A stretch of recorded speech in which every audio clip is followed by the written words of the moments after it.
So basically, AI in all its form is becoming the favorite of private equity. Cardo AI, fintech startup, announcing a 15 million Series A funding co-led by Blackstone, FINTOP Capital, and GEM FinTop. Private equity firms have been using this kind of asset-backed finance tools to actually leverage the portfolio companies that they've acquired. I'm not surprised in a sense. It is kind of easy to finance. I mean, you have a piece of hardware, so you have collateral. You know what the collateral is. You know that the collateral generates revenues.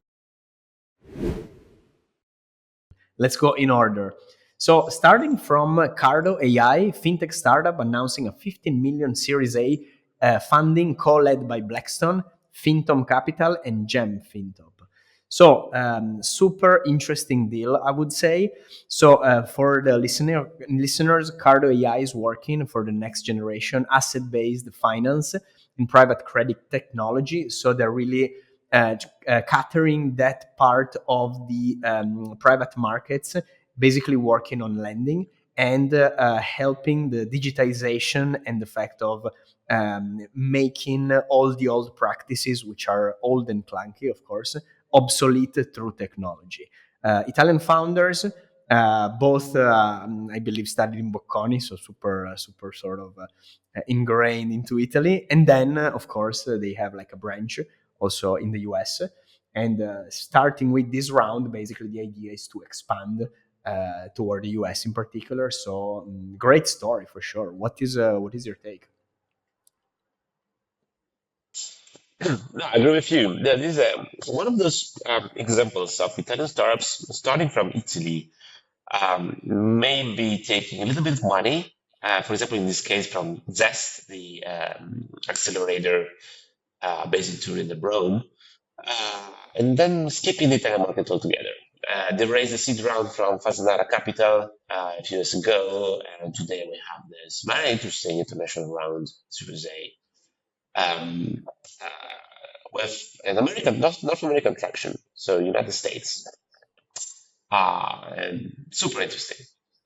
Yeah, and also the kind of focus they have is like extremely vertical. What is interesting also is the pool of investor. Well, I would say the market of asset-based finance, just checking some data, is pretty substantial, and the big private equity of the world, they know exactly what we're talking about. So I think it's estimated at around 40 trillion.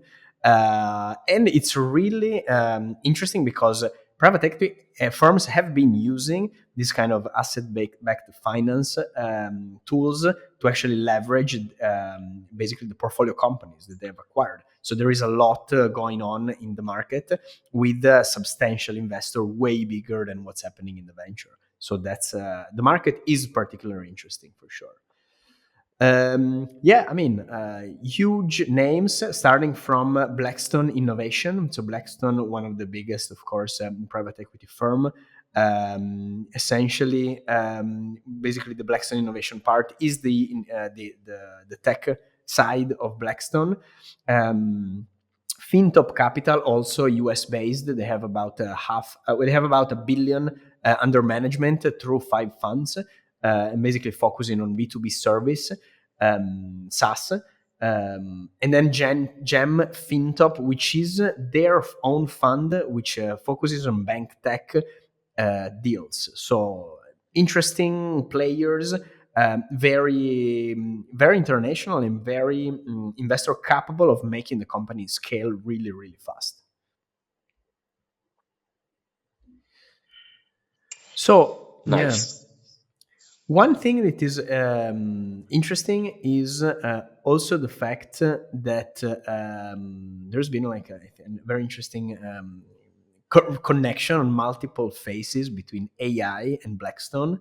So turns out also that Blackstone is not only investing in people developing software, like tech tools, but also basically using asset-backed financing on companies that are buying GPUs from NVIDIA. So there is apparently a huge market of lending, and the Financial Times was estimating it at I think it's about 11 billion already deployed. Well, Blackstone is one, but also some other private equity using exactly the asset-backed loans to actually fund this company that are running GPU. So AI is kind of penetrating private equity on very much different levels. And so there is a lot of Yeah. interconnectedness there. And it's funny that there is this kind of overlapping right now talking about this deal. So that's it's kind of I, meta, I, right? I, I'm not surprised in a sense. So this is so it is kind of easy to finance. I mean, you have a piece of hardware, so you have collateral. You know what the collateral is. You know that the collateral generates revenues because, I mean, one token, 1 second of execution, the token is worth 1 cent, and there you are. You have the economics of the other piece. Uh, and 11 billion, you said. And I was looking at NVIDIA revenues in the latest quarter was 35 billion. So like 1/3 of the revenues of NVIDIA in the last quarter is backed by some kind of lending product, of credit product.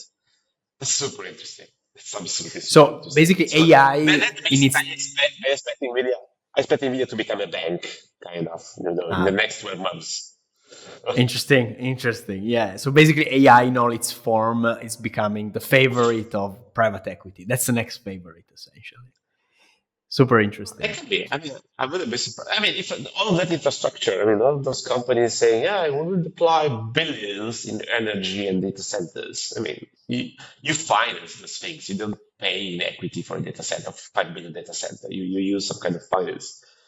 And if a bank doesn't want to keep that credit on their balance sheet, someone else will step in and say, hey, I I would like to have that credit, so give it to me, and probably that someone will be using Cardo AI. So that's full circle. Exactly. Full Nice. circle. There you go. double win for them. Crazy interesting. All right. Talking about Italian founders developing new technology regarding like autonomous driving. Let's talk about Eye2Drive really quick. So Eye2Drive startup developing imaging sensor for the automotive sector, raising 1.5 million from RoboIT, Pariter Partners, Valley Accelerator, and Toscana Next. So a few elements here which are particularly interesting. Well, first of all, as we were talking about that, is the fact that basically Eye2Drive is one of the few, I would say, developing like semiconductor, particularly, which are specialized for AI vision. So apparently, their value proposition is the fact of working with a high dynamic range. It's basically a very adjustable high dynamic range, so they can really perceive a lot of data and process them in chip. So that's very interesting. And on top of that, of course, the fact that a lot of different institutions are supporting them, including foundation, for example, Toscana regions, and different kind of investors. Now, we cannot ignore one of the latest news happening also in the US. So today it's the day that where we look into US and what Italians are doing in the US. So let's talk about Kong securing 175 million new financing. I think it's Series E, basically at a valuation of 2 billion. So very interesting. Kong is definitely one that has been on the radar.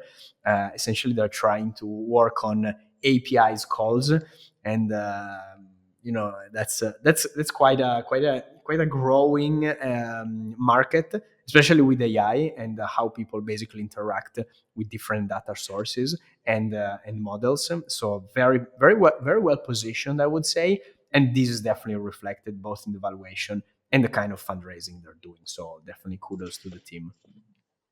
Yeah, yeah, absolutely. Congratulations, great round, and all the great technology, great positioning. So perfect.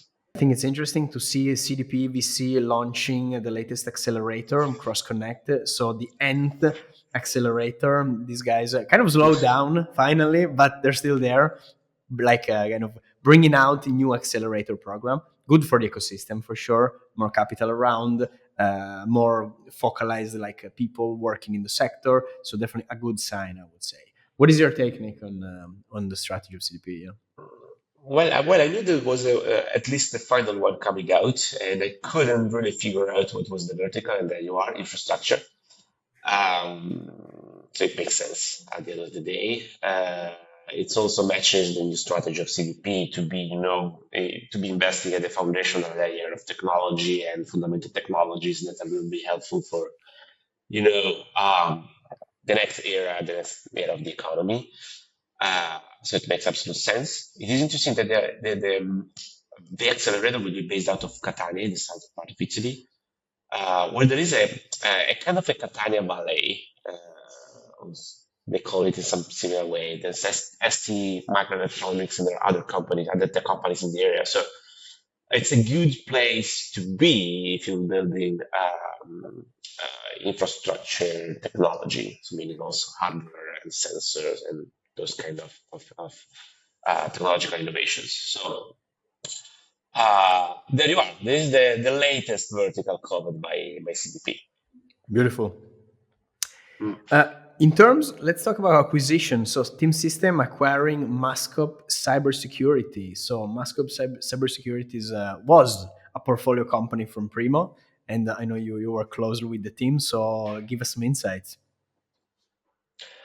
Well, this it is. Moscow is operating in the cybersecurity vertical, and that's very hot. There are a lot of this going on. There's a lot of demand. There's a lot of interest into integrating cybersecurity products in a portfolio of services and products. And Moscow in particular is saying that the small to medium enterprises market, so very broad base with a very with an extremely user-friendly product with a very specific focus in the cybersec area. So monitoring your own assets as they are exposed on the web, on the side world. Uh, and Naventive System found out about that technology and they really liked it. They liked the product, they made an offer, and we were all on the same page with the founding team. I'm very happy to move forward and see how the next step will be with for the company and the team. Awesome. Um, it was a quick turnaround because we invested in Moscow a little bit more than a year ago, but uh, this happens, and Beautiful. No, congrats on this. very excited about it. That's exciting for sure. Yeah, fantastic. Beautiful. So a few new players that we wanted to mention is first of all Quadrivio. I think it's worth mentioning that private equity in Italy is also kind of adjusting to what's happening in tech. So private equity firm Quadrivio Group announcing a new artificial intelligence PE fund in partnership with Microsoft. So this is, I would say, great news because they are kind of already preparing sort of a private equity play on everything that is happening in the AI. So AI, it's very fast. We've seen it going extremely fast, and it's time to actually have some Italian players in the PE space focused on AI. So very very good news, I would say. Yeah, this is a very interesting play. I wouldn't say anything to say, oh, wow, that was incredible, an incredible idea. So that's a very smart and interesting idea. I mean, if you think that AI is gonna revolutionize some sectors of the economy, in their specific case, I think industry 4.0, and industrial in general,